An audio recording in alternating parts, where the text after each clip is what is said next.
আমার দাদা যখন মারা যায়, পিকু তখন অনেক ছোট।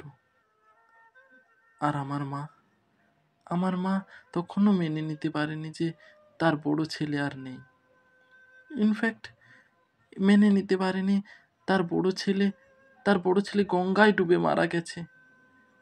আর বৌদির কথা তো বাদই দিলাম। একজন স্ত্রী তার স্বামী যখন মারা যায় তখন যে কি অবস্থা হয় সেটা নিজের চোখে না দেখলেই বোঝা যায় না। তবে বৌমনি কিন্তু পিকুকে নিয়ে বাপের বাড়ি চলে যায়নি। বৌমনি তো পারতো পিকুকে নিয়ে বাপের বাড়ি চলে যেতে, তবু বৌমনি সবার উপরে আমাদেরকে বেছে নিয়েছে।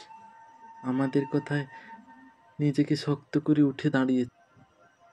বৌদিমণি এক হাতে নিজের চোখের জল মুছেছে আর আর অন্য হাতে আমাদের সংসারের দায়িত্ব নিয়েছে।